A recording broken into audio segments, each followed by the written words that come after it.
Welcome back to Science Rocks. I'm Laura Spence. We're learning about the stem of racing here at the St. Petersburg Grand Prix. But first, we're going to toss it over to Dave Cook in Rome, Italy, to teach us about the ancient origins of STEM.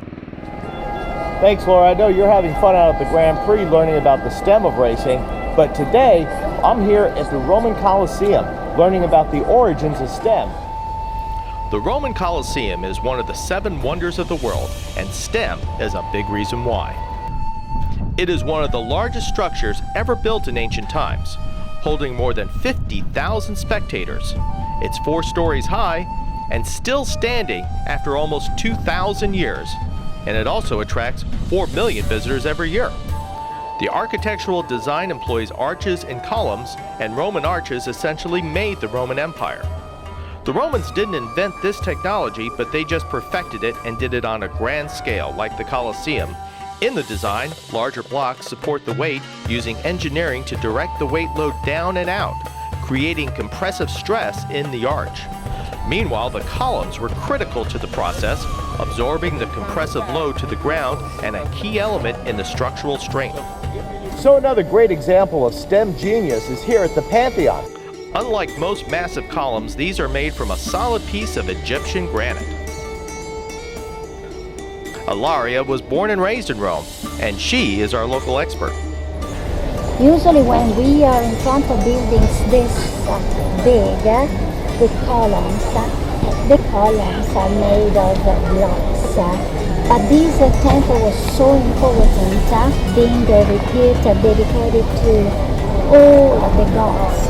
They believed the material was the best. From the outside, the Pantheon's drum is a massive cylindrical structure that forms the bulk of the monument. The Romans invented and utilized a system of interlocking brick arches, vaults, and piers to enable the drum's even weight distribution and support.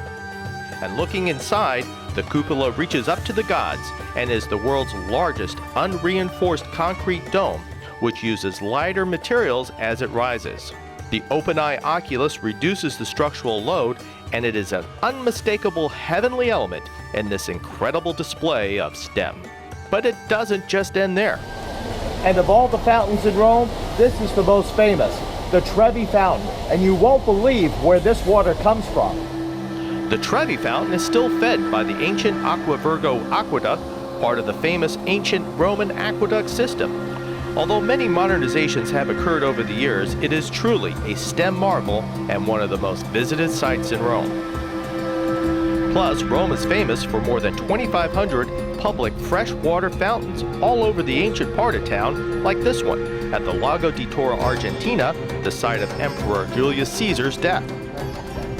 You'll see Rome citizens drinking and washing from these. The water is clean and safe to drink. Pretty amazing. They say that Rome is like a lasagna, with many different delicious layers, and STEM is just one of them. Science Rocks continues in a moment.